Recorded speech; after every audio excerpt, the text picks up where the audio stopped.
అన్న నమస్కారం. జై శ్రీరామ్. జై శ్రీరామ్ అన్న. బాగున్నారా అన్న? బాగున్నా.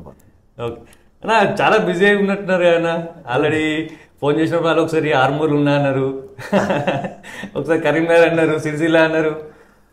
అంటే ఎప్పుడు బిజీ ఉంటారా లేకపోతే నేను ఫోన్ చేసినప్పుడు బిజీ ఏం లేదు కానీ నేను హిందూ ఆయన్ని ఫుల్ టైం పనిచేస్తుంటా. ఓకే, ఫుల్ టైమర్ కాదు కానీ ఫుల్ టైంగా పనిచేస్తుంటా.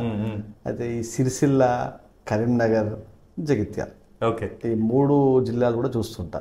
కాబట్టి అట్లా తిరగాల్సి వస్తుంది.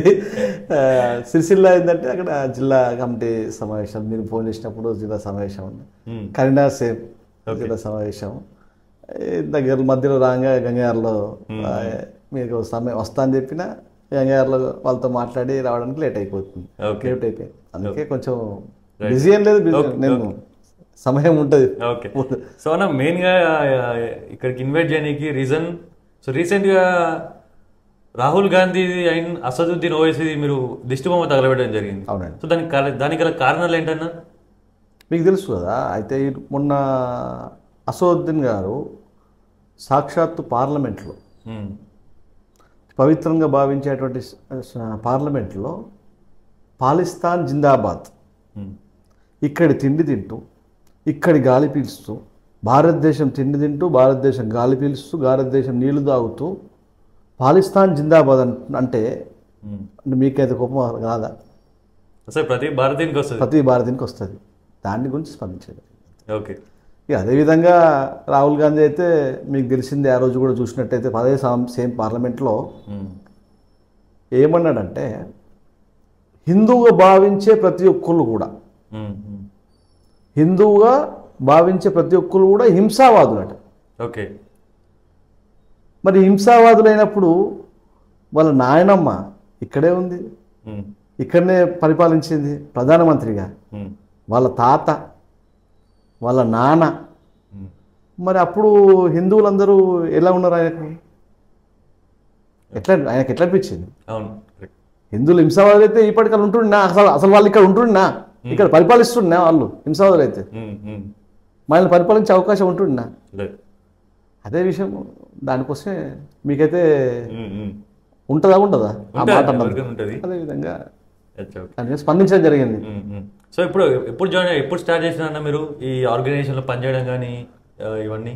నేను 2011లో ఆర్గనైజేషన్కి అటాచ్ అయ్యానండి. ఓకే, అంటే విశ్వ హిందూ పరిషత్ హిందూ ఆర్ఎస్ఎస్. నీకు మొబైల్ స్టోర్ ఉంటుండే తహసీల్ చౌరస్తాలో, మొబైల్ స్టోర్ ఉంటుండే.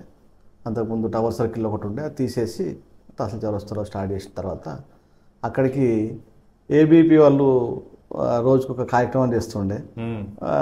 కార్యక్రమం చేసేటప్పుడు ఆ జెండాలు మన దగ్గర పెడుతుండే, కర్రలు మన దగ్గర పెడుతుండే. మా నాన్నగారు బాల్య సైన్స్ సేవక్. ఓకే, మా నాన్నగారు బాల్య సైన్స్ సేవక్. అయితే ఒక 20 సంవత్సరాలు వారు ఇక్కడ ఉండకపోవడం వల్ల నేను సంఘ పరిచయం నాకు కాలేదు. వారు మాతో లేరు, దుబాయ్లో ఉన్నారు. అయితే మాకు సంఘ పరిచయం కాలేదు. లేట్గా అయింది, నాకు చాలా లేట్గా అయింది. నాకు పెళ్ళైన తర్వాత 2011లో, నాకు 2006లో పెళ్ళయింది. 2011లో నాకు సంఘ పరిచయం అయింది. అది కూడా మళ్ళీ వారి ప్రోత్సాహంతో. వారు అక్కడ కూర్చుంటుండే సెల్ పాయింట్లో, ఈ మన ఏబీపీ వాళ్ళు అవన్నీ జెండాలు అవన్నీ అక్కడ పెడుతుండే కదా. అప్పుడు కార్యక్రమాలు జరుగుతుండే. కార్యక్రమం జరుగుతున్నప్పుడు, నాన్న నువ్వు శాఖకి వెళ్ళొచ్చు కదా అంటే, వెళ్తున్నాను. మా ఊరిని శాఖకి తీసుకెళ్ళండి అని చెప్పేసి వివేక్ అని ఆర్ఎస్ఎస్ పని చూస్తారు, వివేక్ జీ అని వారు చెప్పిండు. వారు కూడా చూడండి, అంటే అసలు ఎంత సిస్టమ్ ఉంటుందో చూడండి. వారు రోజు 5:30కు మా ఇంటికి వస్తుండే, సైకిల్ తీసుకొని వస్తుండే. సైకిల్ తీసుకొని వస్తుండే, ఇంటి ముందు సంతోషంగా పిలుస్తుండే.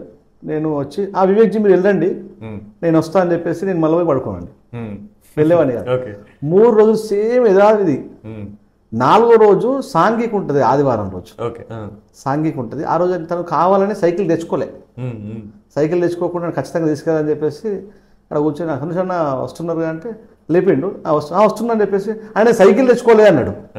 అయ్యో సైకిల్ తెచ్చుకోలే కదా, మరి పోవాలి అని చెప్పేసి నేను కూడా దిగేసి వెళ్ళడం జరిగింది.